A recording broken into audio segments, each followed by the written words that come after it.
Crime time में बात मध्य प्रदेश की व्यावसायिक राजधानी इंदौर से सामने आई एक ऐसी वारदात की करेंगे जिसने न सिर्फ इंदौर शहर बल्कि हर किसी को हैरान कर दिया, पूरे शहर को हिलाकर रख दिया।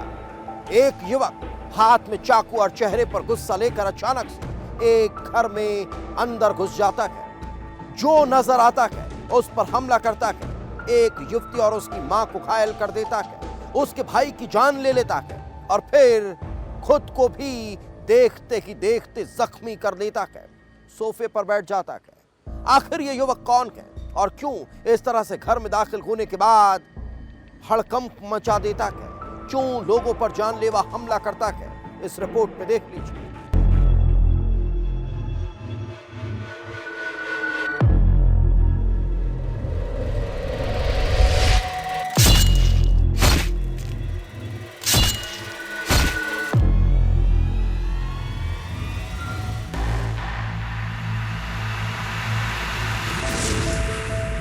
तारीख 26 जनवरी, जगह इंदौर, मध्य प्रदेश। वारदात मर्डर।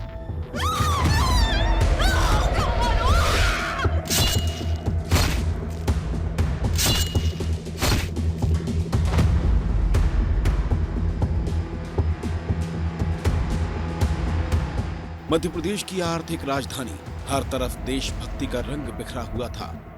देशभक्ति की धुनें फिजाओं में गूंज रही थीं। शहर तिरंगे की रोशनी में नहाया हुआ था, लेकिन एक घर के अंदर खून का रंग बिखरा था।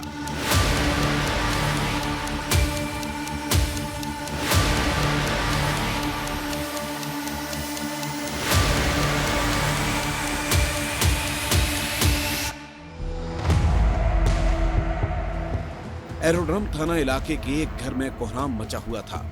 हर तरफ खून था, दहशत थी और सोफे पर बैठा था बेखौफ खूंखार दरिंदा, हाथ में चाकू लिए, जिसने खुद को जख्मी कर लिया था। पेट से खून बह रहा था, लेकिन वो धमका रहा था।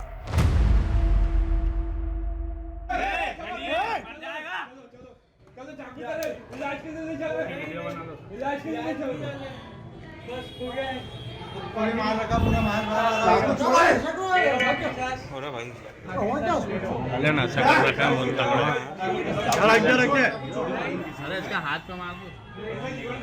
क्या होगा तेरा?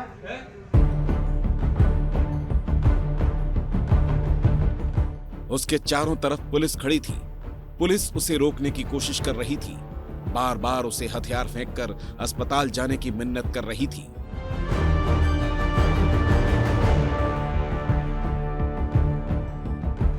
इलाज करा दे, चल जल्दी चल। चल बेटा इलाज करा ले। हल तो कुछ भी नहीं है उसका। इलाज करा ले, कुछ भी नहीं होएगा बेटा।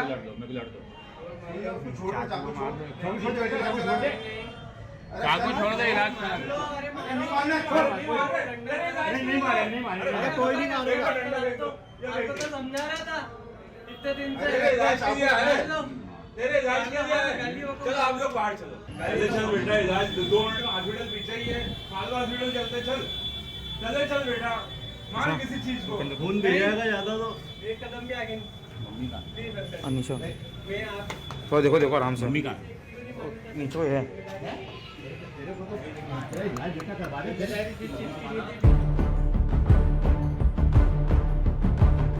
लेकिन वो हैवान ना तो पुलिस की सुन रहा था और ना ही उसे खुद पर तरस आ रहा था।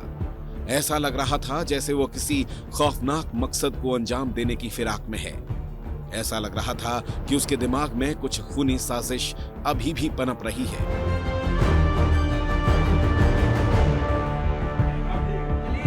चाकू रख दे बेटा। बैठ जाइए अंकल जी। तेरा इलाज कराना हमको। हाँ, तेरी जिंदगी जरूरी है। नहीं है। शादी करवा देंगे बस। नहीं अंकल, प्लीज बैठ जाइए आप। मैं बोल रहा हूँ बैठ जाइए, घबराइए मत, बैठ जाइए। ये अंकल को पहचान लो क्या? 1 मिनट बैठ के बात करिए आप। बैठ जा चाचा, बैठ जा। ये दूर बैठ जा, थोड़ी दूर। अरे नहीं मारूंगा। हाँ, खड़ा बात कर ले। मार दिया मैंने। बोल दो, वैसे बोल दे। काहे के लिए मारा तूने उनको? बेटा चल, बच जाएगा। वीडियो कॉल बैठ के बात कर लेंगे। नहीं, बहुत कुछ। चल बेटा, देखो समझा रहे हैं, मत करे ऐसा। हैं?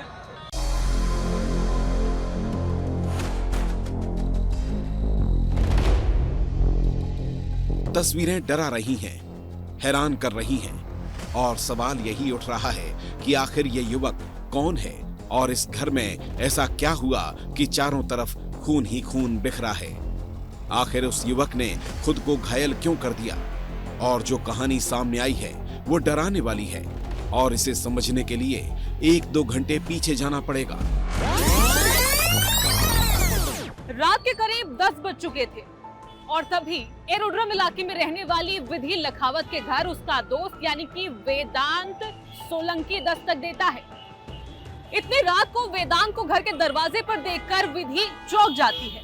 इतने में वेदांत अंदर घुसता है और हंगामा शुरू कर देता है। हंगामा सुनते ही विधि का भाई और उसकी मां बाहर निकल आती है। वेदांत के हाथ में चाकू था, चेहरे पर गुस्सा था और सिर पर खून सवार था।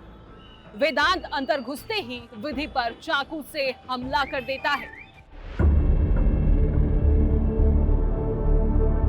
विधि का भाई वेदांत चीख पुकार सुनकर बाहर आता है, अपनी बहन को बचाने की कोशिश करता है, लेकिन गुस्से में हैवान बन चुका वेदांत उस पर भी हमला कर देता है। विधि और उसकी मां उसे बचाने की कोशिश करते हैं, लेकिन ये हैवान ना तो रुकता है और ना ही रहम खाता है, बल्कि विधि और उसकी मां को भी हमला कर चाकू से घायल कर देता है। चारों तरफ चीख पुकार मच चुकी थी, लोगों की भीड़ जमा हो गई थी। पुलिस भी सूचना मिलते ही मौके पर पहुंच जाती है, लेकिन जब पुलिस अंदर दाखिल होती है तो हैरान रह जाती है, क्योंकि वेदांत सोलंकी सोफे पर बैठा हुआ था और उसने खुद की जान लेने की भी कोशिश की थी। पुलिस सबसे पहले घायलों को अस्पताल में भर्ती कराती है और फिर युवक को काबू में करने की कोशिश करती है। कड़ी मशक्कत के बाद युवक को अस्पताल में भर्ती कराया जाता है। विधि, उसकी मां और आरोपी युवक का इलाज जारी है, लेकिन विधि के भाई विधान की इलाज के दौरान मौत हो जाती है।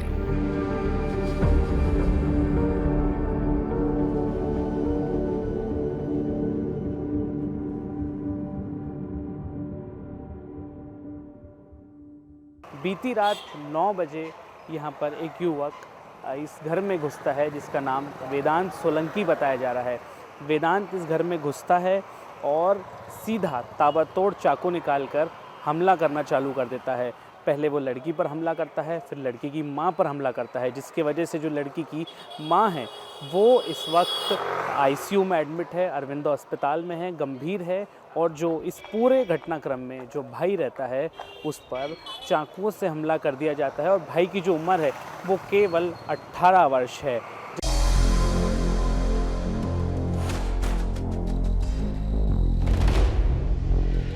पुलिस को इंतजार है युवक और विधि के ठीक होने का, ताकि पूछताछ कर पता किया जा सके कि आखिर यह खूनी खेल क्यों हुआ, आखिर इस दरिंदगी के पीछे वजह क्या है। लेकिन अब तक की जांच में खुलासा हुआ है कि वेदांत और विधि एक दूसरे के दोस्त हैं, दोनों के बीच जान पहचान है, लेकिन फिर दोनों के बीच कुछ ऐसा हुआ कि ये दोस्ती टूट गई। 5-6 दिन पहले युवती के परिजन थाने पहुंचे थे और युवक पर युवती को परेशान करने की शिकायत दर्ज कराई थी। पुलिस ने युवक को समझाइश देकर छोड़ दिया था। तो क्या इसी रंजिश का बदला लेने के लिए युवक रात को घर में जा घुसा और चाकू से हमला कर दिया, या फिर इस वारदात के पीछे कोई और ही राज है?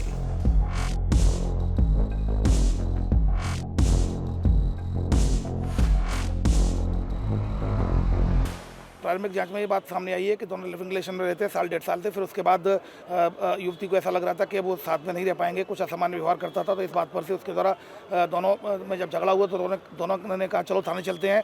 दोनों ही पक्ष थाने आए और फिर बोला कि इसको समझा दो। तो उसके बाद युवती ने भी लिखित में दे दिया कि कोई कार्रवाई नहीं चाहती, और उसके बाद उसने भी लिख के दे दिया कि मैं आपको ऐसा कोई काम नहीं करूँगा। उसके बाद अगले ही दिन कल रात्रि में ये घटना हुई।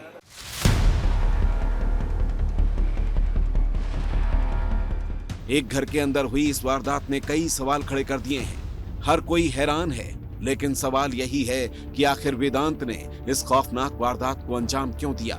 क्या ये एक तरफा प्यार की सनक थी, रंजिश थी, या रिश्ता टूटने का वो दर्द जो गुस्सा बनकर विधि और उसके परिवार पर टूट पड़ा?